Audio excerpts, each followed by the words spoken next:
오늘 예레미야 2장 말씀 보겠습니다. 2장 말씀은 이제 예레미야가 예언을 할 때 그 초기에 예언한 내용입니다. 예레미야 선지자는 이제 므낫세 때부터 시작해가지고 이스라엘 백성들이 그 바벨론 포로로 끌려갈 때까지 예언한 선지자니까 유다 왕국의 그 마지막 끝부분 그 왕조에 해당됩니다. 그래서 므낫세도 있고 또 아몬, 요시야, 여호야긴, 그다음에 마지막 시드기야 이렇게 그 이스라엘이 마지막 패망할 때에 유다가 멸망할 때에 있었던 그러한 그 왕들과 함께 그들에게 말씀을 전했는데 이제 가장 악랄한 왕 므낫세 때부터 시작해가지고 이제 계속 말씀을 전한 설교자입니다. 그러니까 지금 이 예레미야서는 이제 한 장이 굉장히 길지 않습니까? 이게 설교 내용이기 때문에 예레미야가 설교를 한 내용입니다. 그래서 이 설교의 그 내용의 그 핵심이 바로 뭔가? 먼저 이 직분 맡은 사람들이 각각 자기 일을 못한다는 거예요.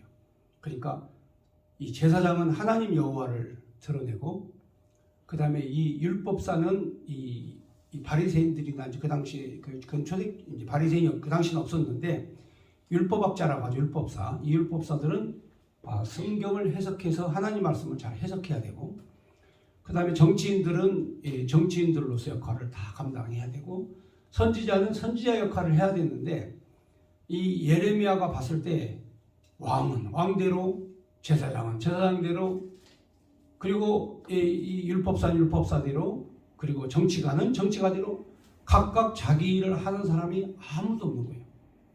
그러니까 자기 일을 못하니까 여기에 대해서 심각한 그런 그 우려가 있죠. 그래서 하나님께서 내게 말씀하시기를, 제사장이 하나님을 찾지 않고 율법사가 성경을 가르치지 않고 행정가와 정치가가 정치를 잘못하면 이 나라는 이제 망한다. 그래서 과거에 이 예수님 오시기 그러니까 기원 전으로 따지면 바로 북쪽 이스라엘이 호세아 임금 때 아수르에서 망했거든요. 그때가 약 850년 정도, 예수님 오시기 850년 정도 되는데, 그 후에 유다도 606년에 또 멸망을 합니다. 150년 후에. 그러니까 그 당시에 아수르라는 초강대국에 대해서 이 북쪽 이스라엘이 멸망한 걸 눈으로 다 본 이 남쪽의 유다의 왕들이 나라가 망하는 꼴을 또 보는 거예요. 그러니까 한번 나라가 망했으면은 정신 바짝 차려야 되는데 이 정신을 못 차리는 거예요. 그래서 이 예레미야 선지자가 정신 못 차리는 남쪽 유다에 대해서 너희들이 언제 아수르를 의지하다가 망하고, 그 다음에 또 애굽을 의지하다가 또 망하고, 이렇게 하겠냐 이거죠. 하나님 여호와를 의지해야지 왜 너희는 이 아수르를 의지하고 애굽을 의지하고 왜 이러느냐는 거죠. 그래서 그 남쪽 유다의 그런 백성들에게 이 예레미야는 이 민족들이 지금 아수르를 의지하고 애굽을 의지하다가 망했던 것처럼 바로 하나님 여호와를 찾지 아니하면 반드시 망한다. 그 다음에 두 번째 예언의 내용이 뭐냐면, 이 남쪽 유다는 이스라엘 자손들, 그러니까 아브라함의 자손들이죠. 아브라함의 자손들은 하나님이 사랑하는 자녀들이다. 하나님의 백성이요 하나님의 것이다. 그거를 첫 열매라고 합니다. 첫 열매. 그러니까 모든 인류 가운데에서 첫 열매 되시는 분이 아담. 그 아담이 첫 열매예요. 하나님 거예요. 그러니까 우리도 첫 열매는 하나님 건데, 하나님께 드리는 소출의 첫 열매는 다 하나님 건데, 바로 이 아브라함의 자손들이 하나님 거다. 그런데 이 하나님 것을 먹어버리면 그 먹은 족속들은 다 망한다. 그러니까 하나님의 백성을 멸망시킨 그 족속과 그 무리들은 하나님이 다 망하게 하실 것이다 하는 내용이에요. 그래서 여러분, 지금까지 이스라엘을 먹어버린, 하나님의 첫 열매를 먹어버린 나라치고 지구상에 존재한 나라는 단 하나도 없어요. 자, 아수르가 멸망했죠. 그 다음에 남쪽 유다를 멸망시킨 바벨론도 망했죠. 그 다음에 나중에 이 이스라엘을 먹어버리고 유다를 점령한 이 바벨론, 헬라, 로마 다 망했죠. 지구상에 이 이스라엘 백성 천 열매를 훔쳐먹은 국가치고 존재하는 국가가 하나도 없어요. 그런데 지금 현재 이 2000년 동안, 지금 현재 2000년 동안 이스라엘 민족들이 유리방황하면서 있다가 이제 1948년도에 이스라엘이 다시 나라를 회복했어요. 로마 시대 때 완전히 이 유다가 뿔뿔이 흩어지고 전 세계로 흩어지고, 그리고 돌 위에 돌 한 개도 남지 않고 다 무너뜨린 바로 로마의 그 강력한 세력은 온데간데 없이 세상에 사라져버리고, 지금 현재 다시 하나님의 첫 열매인 이스라엘이 국가를 세웠어요. 자, 이게 놀라운 사건이죠. 자, 이런 역사적 그런 내용을 예레미야가 설교를 통해서 자기 백성들에게 가르쳐 주는 거예요. 가르쳐 주는. 그리고 이 마음이 하나님 여호와 함께 있으면 행복해야 되는데 막 욕심이 생기는 거야. 사람 욕심이 생겨. 갈증이 나. 그러니까 막 물이 넘치는 그런 애굽의 물을 먹고 싶어 하고, 또 막 이 갈증이 나. 유브라테스 강 유역이 풍부한 초생달 지역에, 그 비옥한 초생달 지역에서는 잘 먹고 잘 살 텐데 해가지고 유브라테 강 물을 마시려고 해. 하나님께서 내게 주신 이 은혜의 이 샘물, 은혜의 이 강물을 마시지를 못하는 사람은 눈에 보이는 애굽 물을 따라가고, 그리고 눈에 보이는 유프라테스 강의 물을 따라간다. 그러므로 너희는 만군의 여호와의 그 이름을 알라. 자, 이런 내용의 설교입니다. 그러니까 이제 이 설교 안에서 다양한 비유가 나와요. 다양한 비유가 나오는데 성경을 해석하려면 세 가지 기본적 원칙이 있어야 돼요. 먼저 오늘 방금 이 말씀을 이제 우리가 읽어가면서 본문을 볼 텐데 문자적인 해석이 돼야 되고, 그 다음에 두 번째로 역사적 배경이 있어야 돼요. 이게 어떤 역사적 배경을 가지고 한 얘기인가, 예레미야가. 그리고 마지막으로 바로 신학적인 의미, 하나님의 뜻이 무엇인가, 의미 분석. 이게 신령한 하나님의 뜻이 여기에 뭐가 있는가, 이거를 찾아내는 거죠. 자, 이렇게 해서 성도들이 매일 성경을 통해서 학습을 하지 않습니까? 그러면 이제 우리가 이제는 더 이상 하나님의 그 진리의 말씀 안에 사로잡힌 사람은 범죄를 할래야 범죄할 수 없어요. 죄를 지을래야 죄를 지을 수가 없어요. 교만에 질려야 교만할 수가 없어요. 말씀 안에 서 있는 사람은 항상 마음과 이 뜻이 오직 하나님을 향하기 때문에 바로 죄를 지을 수가 없어요. 그런데 예레미야 선지자가 백성들에게 설교한 내용의 핵심이 바로 뭐냐? 너희들이 하나님의 말씀을 떠났기 때문에 죄를 지는 것이다. 하나님을 잃어버렸기 때문에 범죄한 것이다. 그러므로 하나님께서 애굽 땅에서 너희를 이끌어서 광야에 40년 동안 하나님께서 샘물을 주시고, 그 다음에 하나님께서 하늘에 신령한 만나를 주셔서 그들로 하여금 배부르게 하시고 목마르지 않게 하시고, 그리고 하나님께서 아름다운 길로 인도해서 가나안 땅까지 왔는데 이제 편히 살만하니까, 니들이 잘 먹고 잘 살만하니까 하나님 여호와를 잃어버렸다. 이 내용이에요. 그래서 저는 이제 이거를 읽을 때 이게 예레미야가 패망해 가는 유다에게 한 설교라기보다 우리 한국교회, 우리 한국의 교회에 하는 설교다. 저는 이렇게 보여지는 거예요. 우리 한국이 그야말로 이 조선시대 때부터 핍박을 받고, 그리고 공산주의로부터 또 일제의 압제 속에서 신사참배라고 하는 이런 그 문제를 만나고, 그리고 6.25 전쟁에 공산주의와 싸우고, 그리고 이렇게 하나님께서 이 대한민국의 교회를 번영된 국가에 가장 그 부흥하는 그런 교회로 만들어 줬는데, 이 백성들이, 이 성도들이 하나님 여호와의 말씀을 다 잃어버린 거예요. 교회가 말씀을 떠나버렸어요. 진리를 떠나버렸어요. 그래서 이제는 성도들이 물질이라는 우상을 자꾸 숭배하게 되고, 또 목회자의 설교가 자꾸 기복신앙으로 빠져가지고 자꾸 이 하나님 여호와를 떠나버리고 물질의 복을 받는 것을 더 큰 그런 그 복으로 알고, 하나님 여호와를 아는 것보다 부자가 되는 것을 더 원하고 교회 안에서 자 이런 일들이 지금 일어나고 있죠. 아주 이건 냉정하게 냉철하게 우리가 비판을 해야 되죠.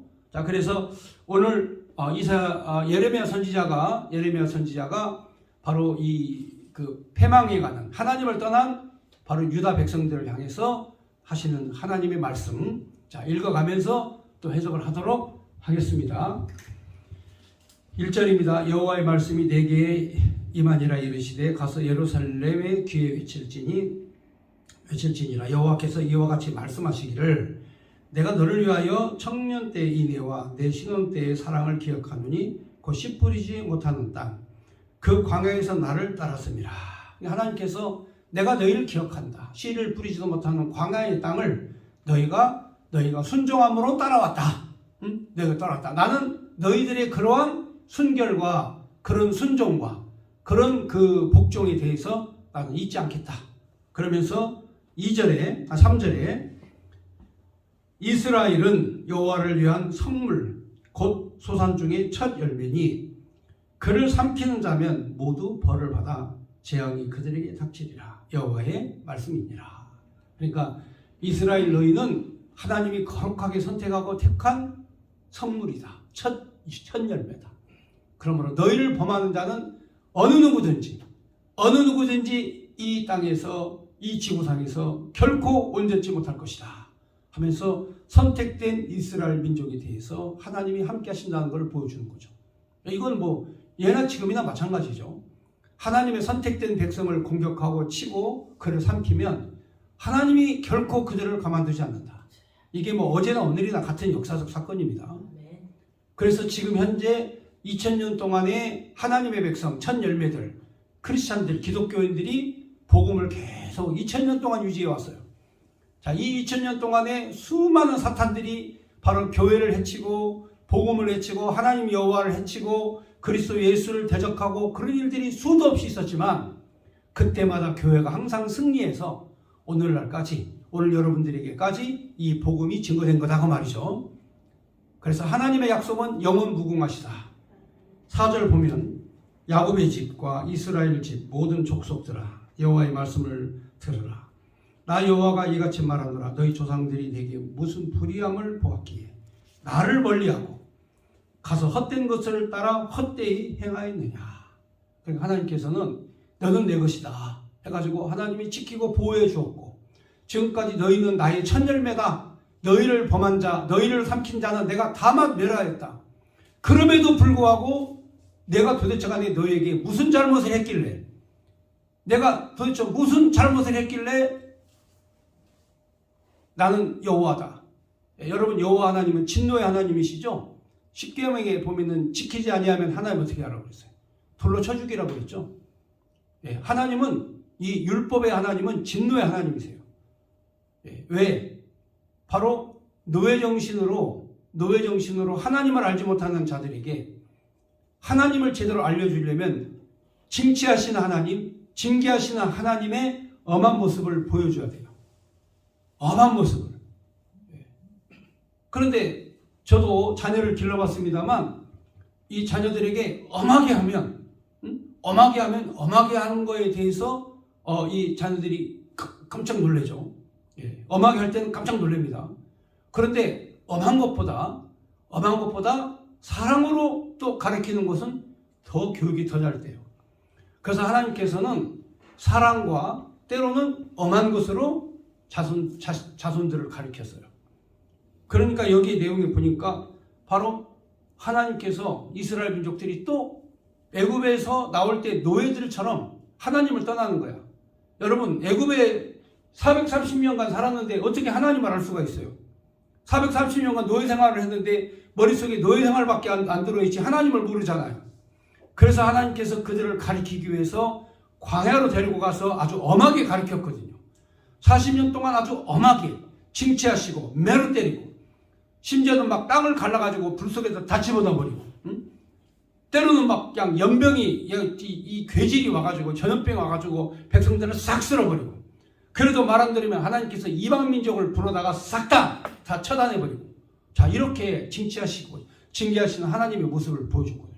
하나님은 두려움의 하나님, 무서움의 하나님도 보여줬는데 그럼에도 불구하고 이 백성들이 그 하나님을 또 잊어버려요. 6절에 보면 그들이 우리를 애굽 땅에서 인도하여 내시고 광야고 사막과 구덩이 땅 건조하고 사망의 그들이 그늘진 땅 사람이 그곳으로 다니지 아니하고 그곳에 사람이 거주하지 아니하는 땅을 우리가 통과하게 하시는 여호와께서 어디 계시냐 하고 말하지도 아니하였도다. 그런 하나님이 어디 계시냐 찾지도 않아. 이제 하나님을 다 잊어버린 거예요.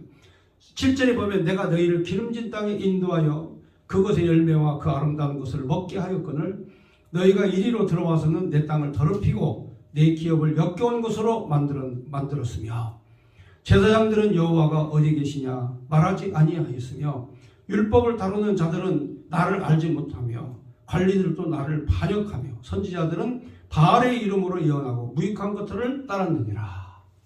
그러니까 하나님의 백성들이 당연히 하나님을 섬겨야 되는데 제사장들은 여호와 하나님 이름도 부르지 않죠. 율법을 가르치는 율법사들은 율법을 가르치지도 않죠. 관리들은 반역을 하지요. 선지자들은 바알의 이름으로 예언하고 무익한 것을 따르죠. 그러니까 하나님의 백성들이 망할 짓을 하는 거예요. 그런데 그 바로 뭐냐? 자기 사명을 감당하지 않을 때. 예, 그렇습니다. 대통령이 대통령의 사명 감당해야 되고 법무부 장관, 외교부 장관은 자기 사명 감당해야 되고 그리고 우리 목회자들은 목회자의 사명을 감당하고 성도들은 성도에게 주어진 사명 감당해야 돼요. 가정에서 아버지는 아버지의 임무를 감당하고 어머니는 어머니의 임무를 감당하고 그래서 바로 자기의 임무를 잘 감당할 때 나라가 되는 거예요. 그런데 선지자는 바알 예언하죠. 제사장은 하나님의 이름 만군의 여호와 이름을 가르치지도 않죠. 율법사들은 성경을 안 가르치시죠. 관리들은 지멋대로 하나님을 반역하고 자기 멋대로 하죠. 여러분 이런 사람들이 있다. 이게 나라가 망한다는 얘기예요. 이게 나라가 망하는 꼴이라는 얘기예요. 거짓말하고 그리고 이 돈을 탐하고 그리고 욕을 하고 그리고 수많은 이익을 자기 앞으로 돌리고 국가와 민족들 백성들에게 돌려야 될 이익금을 다 챙겨가고 자 이런 범죄자를 또 지도자로 삼고 하나님 여호와를 떠난 공산주의 그리고 사회주의 이 사상이 오늘날 대한민국 교회 안에도 가득 차고 이게 나라가 망하는 거 아닙니까? 어떻게 교회 안에서 공산주의를 찬양하고 교회 안에서 백두혈통을 칭송하는 칭송위원회를 만들고 민족의 화합이라고 하면서 평화를 내세우면서 북한이 핵을 개발해서 남쪽을 향해 파괴적인 공격무기를 보유하고 미사일 발사를 계속하면서 하고 있는데도 북한에 대해서는 경고 하나 날리지 않는 이런 목회자들이 대한민국에 가득 차 있다 이 말이에요. 성경을 파괴하고 교회를 파괴하고 그리고 이 김일성이 북한의 평양을 점령했을 때 예루살렘과 같은 수많은 교회를 다 전부 다 폐쇄시키고 목회자들을 다 죽이고 성도들을 그 수용소로 보내고 자 이런 일들이 일어나고 있다는 일이 현실적인 거예요. 그러니까 그럼에도 불구하고 한국의 교회의 목회자들이 하나님의 이름을 찾지도 않죠. 성경도 가르치지도 않죠. 그리고 세상에 바알과 같은 물질을 추구하게 하는 그래서 목회자의 복음 내용의 설교를 자세히 들어보면 기복신앙이 쩔어가지고 복받아야 된다는 얘기를 수도 없이 얘기하는 거예요. 그래서 하나님을 알자. 만군의 여호와 하나님을 알자. 이렇게 말씀을 외쳐야 되는 거예요. 그러니까 예레미야 선지자가 제사장들은 여호와 하나님이 어디 계신가 얘기하지 않죠. 성경을 가르치는 율법사들은 성경도 가르치지 않죠. 관리들은 반역해서 자기 욕심만 채우죠. 하나님의 말씀과 예언을 해야 될 선지자들은 바알과 우상을 섬기고 그래서 9절 자 보겠습니다. 9절에 보면 그러므로 내가 다시 싸우고 너희 자손들과 싸우리라 여호와의 말씀이니라. 그 하나님께서 이제는 참다 못해가지고 내가 이제 너희들하고 내가 싸우겠다 이거죠. 바로 너희들하고 싸우겠다. 그러면서 예레미야 선지자를 통해서 세상에 세상에 자기들이 섬기는 신을 배반한 민족이 어디 있느냐 이거죠. 응? 자기들이 섬기는 그 신을 배반한 민족이 전 세계적으로 어디에 있냐 이거예요. 그러면서 10절에 거기 너희 기띔의 섬들, 자 이게 이제 지중해에 있는 섬들인데 기띔의 섬들을 가봐라. 응? 계달에도 사람들을 보내 이 같은 일이 있는지 자세히 살펴봐라. 11절 어느 나라가 그들의 신이 아닌 것과 바꾸겠느냐. 그러나 나의 백성은 그의 영광을 무익한 것과 바꾸었도다. 세상에 어느 민족도 자기들이 섬기는 신을 배신하고 자기들의 그 섬기는 신을 그 자신들의 그 물질적인 영광과 바꾸지 아니하였는데 바로 이스라엘 민족들이 바로 그 영광을 하나님의 영광을 무익한 것으로 바꾸었다. 이게 참 통탄할 일이죠. 그러니까 이 예레미야 선지자의 설교는 그야말로 직설적이에요. 직설적이에요. 이건 아주 이 비유 화법이 아주 직설적인 겁니다. 세상의 어느 민족이 자기들이 섬기는 신을 배반한 민족은 없다. 그런데 너희들은 만군의 여호와 하나님의 영광을 세상이 무익한 것으로 바꾸어서 너희들이 하나님을 배신하지 않았느냐.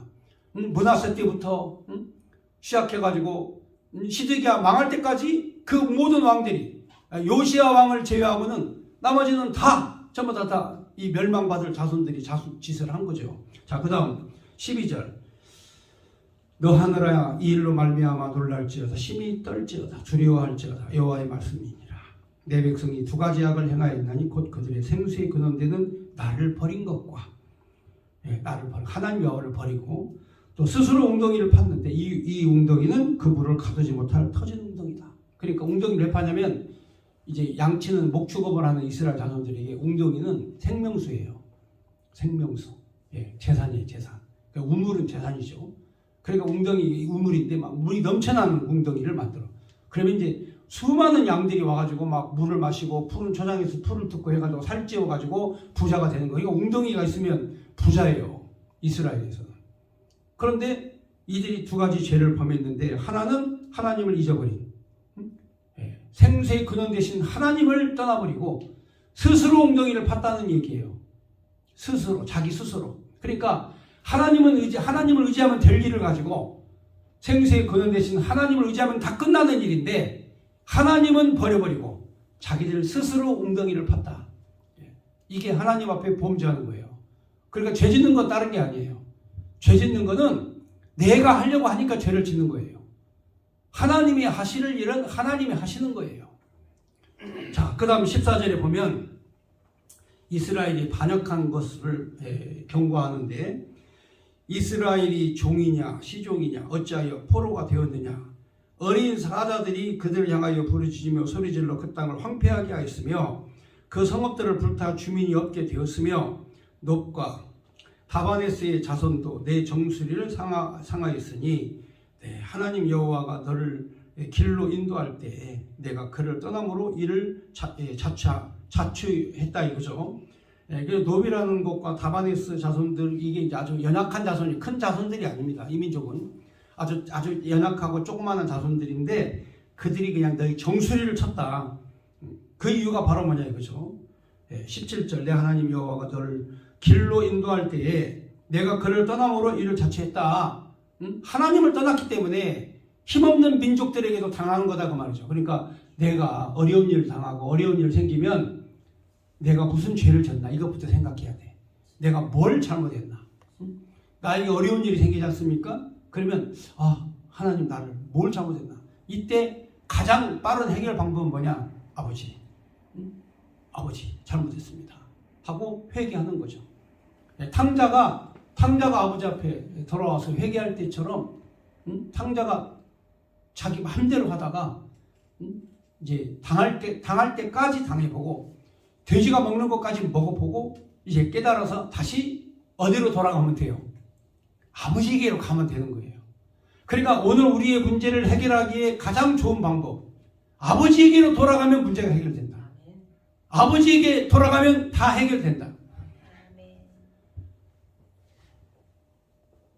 18절에 보면 내가 시홀의 물을 마시려고 애굽으로 가는 길에 있음이 어찌 됨이며. 시홀은 이제 이게 나일강물입니다. 나일강. 너희가 나일강물을 마시려고 애굽으로 너희가 가고 있다. 그 다음에 또 내가 그 강물을 마시려고 아수르로 가는 길에 있음이 또 어찌된 일이냐 그랬어요. 이 아수르로 가는 길, 이게 유프라테스 강물이죠. 그러니까 애굽의 강물을 마시려고 그쪽을 향하여 가고, 그리고 이 유프라테스를 향하여 가고, 그러니까 하나님께서 이 히브리 민족들에게 요단 강물을 허락해 주시고 가나안 땅을 허락해 줬는데 그게 성이 안 차가지고 애굽으로 가서 큰 강물을 먹고 유프라테에 가서 큰 강물을 마시겠다 이거예요. 요단 강물은 내 성질에 안 찬다 이거예요. 내 성질에 안 찬다. 그러니까 오늘날 인생에 있어서 가장 복잡한 문제가 발생하는 원인은 요단강물에 만족해야 되거든요. 왜냐하면 그 요단강은 누가 인도한 땅이니까, 만군의 여호와 하나님이 나를 인도하신 땅이니까 요단강물에 내가 만족해야 돼요. 그런데 요단강물에 만족하지 않고 애굽의 나일강물을 찾아가고 바벨론 아수르의 유프라테스 강을 찾아가면 이거는 하나님에게서 마음이 떠났다는 얘기죠. 그러니까 갈등의 가장 첫 번째 원인이 뭐냐? 마음이 떠날 때. 마음이 떠나면 갈등이 시작이 되는 거예요. 그러니까 가장 중요한 것, 하나님 중심의 마음을 갖고 있으면 어떤 것이든지 내게 풍족한 거예요.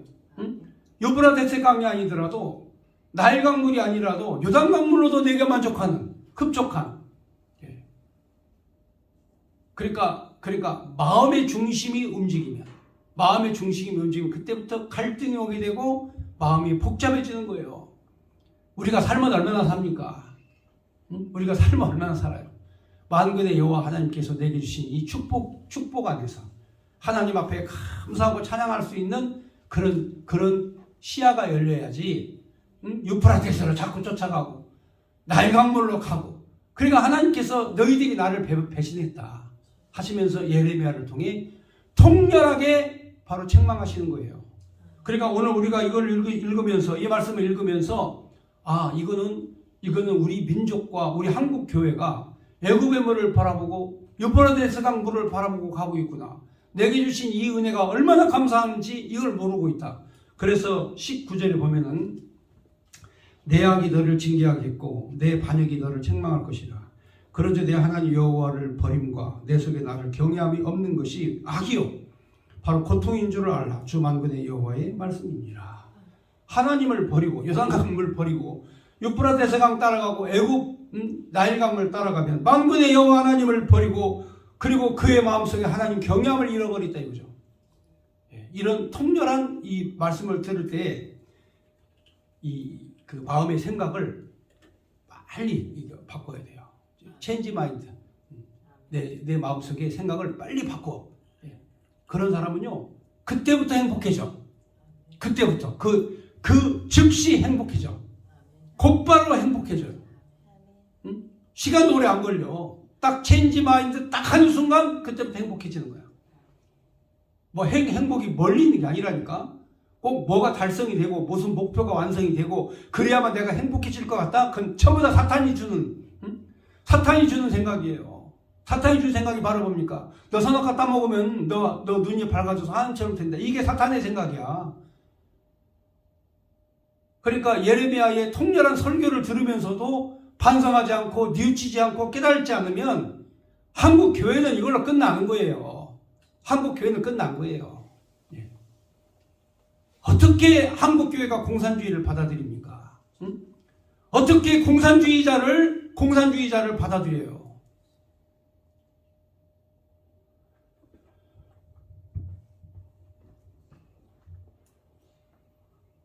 자, 말씀을 떠나는 거, 그게 순간 잊어버리는 겁니다. 순간 하나님 말씀 떠나는 거죠. 자, 20절. 내가 옛적부터 내 먹이를 꺾고 내 결박을 끊으며 말하기를 나는 순종하지 아니하리라 하고 모든 높은 산 위에서와 모든 푸른 나무 아래에서 너는 목을 굽혀 행음하였다. 산에서 엎드리고 나무 아래 엎드려서, 이게 이제 이 바알을 섬기고 우상을 섬기는 행위예요. 몸을 굽혀서. 그러면 왜 이런 짓을 하느냐 이거죠. 만군의 여호와 하나님은 눈에 보이질 않아. 그렇지만 바알은 눈에 보여. 그러니까 우리 인간들은요, 우리 인간들은 바로 이 눈에 보이는 걸 쫓아가. 눈에 보이는 걸 따라가. 그래서 내가 너를 순전한 참종자 곧 귀한 포도나무를 심었거늘 내게 대하여 이방 포도나무의 악한 가지가 되면 어찌미냐. 주 여호와의 말씀이니라. 내가 잿물로 스스로 씻으며 내가 많은 비누를 쓸지라도 내 죄악이 그 앞에 그대로 있으리니 내가 어찌하여 말하기를 나는 더럽히지 아니하였다. 바알대로 뒤를 따르지 아니하였다 하겠느냐. 골짜기 속에 있는 내 길을 보라. 내 행한 바를 알 것이라. 발이 빠른 암낙타가 그 길을 어지러이 달리는 것과 같았으며 너는 광야에 익숙한 암낙이들이 그들의 성욕이 일어나므로 헐떡거리면 같도다. 그 발전기에 누가 그것을 막으리요. 그것을 찾는 것들이 수고하지 아니하고 그 발전기에 만나리라. 내가 또 말하기를 내 발을 제어하여 벗은 발이 되게 하지 말며 목을 가라게 하지 말라 하였으나 오직 너는 말하기를 아니라 이는 헛된 말이라. 내가 이방 신들을 사랑하였은즉 그를 따라가겠노라 하였도다. 이게 이제 이 짐승을 비유해서 한 얘기입니다. 짐승을 비유해서 그 우상 섬기는 나무 아래로 그냥 발빠르게 막 헐떡거리면서 막 발정난 암나기처럼 막 그렇게 니들이 열심으로 바로 이 돌덩이 나무에게 너희가 쫓아가서 너희가 죄를 짓지 않았냐. 그 죄를 비누로 씻어도 안 되고 잿물로 씻어도 안 된다. 그러니까 오늘 우리가 이 예레미야의 이 경고와 통렬한 이런 책망에 대해서 이게 내가 나의 열심이 하나님 여호와를 향하지 않고 바알을 섬기는 일에 나무 밑에 가서 절하는 일에 돌덩이 밑에 가서 절하는 일에 내가 열심히 행하지 않았는가 하고 나 자신 스스로 통렬히 반성을 해야 되는 거죠. 지금 마찬가지 이거 만약에 이거 지키지 않으면요 바로 나락으로 떨어져요. 바로 지옥으로 갑니다. 이 말씀 안 지키면 바로 삶 전체가 지옥이 되는 거예요. 이거 통렬하게 한국교회가 반성하지 않으면 공산주의가 지배하는 세상 만나서 한국교회 다 무너지고 성도들 믿음 전부 다 아주 그냥 파괴되는 그런 아주 엄중한 그런 시절을 맞이하게 될 것이다. 26절. 도둑이 붙들리면 수치를 당한 같이 이스라엘 집고 그들의 왕과 지도자들과 제사장과 선지자들이 수치를 당하였느니라. 그들이 나무를 향하여 너는 나의 아버지라며 돌을 향하여 너는 나를 낳았다고 그들의 등을 내게로 돌리고 그들의 얼굴은 내게로 향하지 아니하다가 그들이 환난 당할 때에는 이르기를 일어나 우리를 구원하소서 하리라. 이게 무슨 얘기냐면 여기 보면은 나무를 향하여서 너는 나의 아버지다. 돌을 향하여서 너는 나를 낳았다. 이게 이제 우상을 얘기하는 겁니다. 자, 우상을 깎아 만들 때에 나무로 깎아 만들고 돌멩이로 깎아 만들죠. 그러니까 나무를 향하여서 너는 나의 아버지고 돌멩이를 향하여서 너는 우리 어머니다. 자, 이렇게 아버지와 어머니처럼 바로 이 나무로 돌멩이로 깎아 만든 우상에게 모든 마음을 다 주었다 이거죠. 하나님께서. 그거를 책망하는 거예요. 예레미야 선지자가 하나님 말씀을 가르쳐야 될 율법사들이 성경을 가르치고 여호와 하나님의 이름을 불러야 되는 제사장이 하나님의 이름을 부르지도 않고 관리들은 자신들의 욕망만 가지고 물질만 탐하고 선지자들은 하나님의 복음의 말씀을 예언하지 않고 바로 이 바알의 헛되고 거짓된 예언을 하고 다 이런 세상이 되니까 나라가 망하는 거죠. 지금 현재 우리나라의 그런 상황과 거의 비슷해요. 물론 신실한 하나님 말씀을 전하는 목회자도 계시지만 그러나 기복신앙에 빠져가지고 바로 바알과 아세라 우상을 섬기는 그런 행위와 같이 28절 너희를 위하여 내가 만든 내 신들이 어디 있느냐 그들이 내 환난 당할 때 구원할 수 있으면 일어날 것이니라. 유다여 너희 신들이 너희 성읍 수와 같도다. 그렇게 우상을 많이 만들어 놓고 그렇게 섬기고 나중에 수치를 당하게 되면 하나님 나를 도와주세요 그렇게 할 너희들이 지금 무슨 짓을 하느냐는 거죠. 그래서 이제 여호와 하나님이 이제 화가 났어요. 내가 너희를 대항하겠다. 내가 너희를 치겠다 이거죠. 그게 하나님이시다 이거죠. 자식이 말을 안 듣는데 징계나 징치하지 않으면 그건 아버지가 아니죠. 그렇죠? 자식들이 자식들이 불량한 짓을 하는데 아버지가 안 때리면 그건 아버지가 아니에요. 자, 저도 어렸을 때 말짓을 많이 했어요. 말짓을 많이 하고 이 아버지에게 많이 맞았어요. 징계를 많이 당했어요. 그래서 저는 아버지 매를 한 대라도 안 맞으려고 요리 피하고 저리 피하고 요리도 망 다니고 저리도 망 다니고 이런 거짓말하고 이렇게 막 온갖 짓을 다 해도 결국에는 집으로 들어갈 수밖에 없잖아요. 집 떠나기 전에는. 그러니까 집에 들어가면 아버지한테 걸리는 거야. 걸리면 또 죽도록도 맞아요. 맞고 그 다음에 이제 밤새 맞는 건 아니야. 밥 먹고 잠잘 시간 되지 않습니까? 그럼 나는 항상 아버지 옆에서 잠을 잤어요. 항상 큰아들이라 아버지 옆에서 항상 잠을 잤기 때문에 항상 잠을 잘 때 아버지가 토닥토닥 해주면서 또 위로도 해주고 그러니까 이 사람이 나를 때렸지만 우리 아버지는 맞다. 우리 아버지 맞구나 이렇게 생각을 하는 거예요. 그러니까 얻어맞아 본 놈이 아버지를 제대로 안다니까. 세상에 아버지한테 안 맞아본 놈은 아버지라는 걸 몰라. 진짜 아버지가 누군지. 그런데 아버지의 사랑은 영원한 거야 돼. 아버지 사랑이 단절되면 그 자녀에게는 비참해지는 거예요. 아버지와 자식은 생명이 결탁된 관계예요. 그러니까 아버지는 끝까지 사랑해야 돼. 끝까지. 저 자식은 버린 자식이야 하고 내버려서는 안 돼. 그러니까 이스라엘 민족들에게 하나님께서 내가 너희와 싸우겠다. 그 말은 죽이려고 싸우는 거예요? 깨닫게 하려고 싸우는 거죠. 그렇죠? 하나님이 때릴 때에는 깨닫게 하려고 하는 거예요. 깨닫게 하려고. 자, 29절. 너희가 나에게 대항함은 어찌 됨이냐? 너희가 다 내게 잘못하였느니라. 여호와의 말씀이니라. 내가 너희 자녀들을 때린 것이 무익함은 그들이 징계를 받아들이지 아니함이라. 너희 칼이 사나운 사자같이 너희 선지자들을 삼켰느니라. 너희 이 세대여 여호와의 말을 들어보라. 내가 이스라엘에게 광야가 되었었느냐? 캄캄한 땅이 되었었느냐? 무슨 이유로 내 백성이 말하기를 우리는 노였으니 다시는 죽게로 가지 아니하겠다 하느냐? 그러니까 얼마나 이게 사악하냐면 하나님의 선지자를 죽이고, 그러니까 므낫세 때 이사야를 죽인 사건을 얘기하는 거예요. 므낫세 때 이사야 선지자를 죽인 사건에 대해서 너희가 무고한 선지자를 죽였다.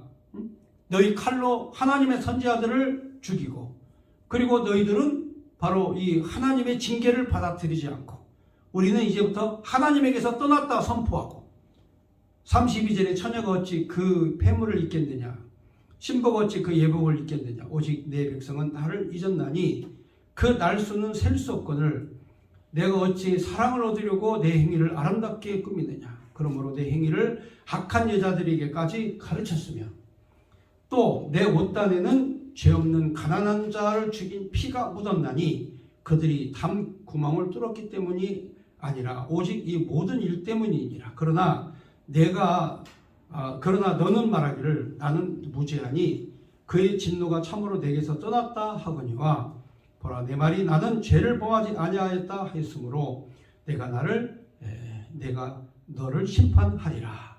그러니까 자기 죄가 뭔지를 모르면 당연히 하나님의 심판을 받을 수밖에 없어요.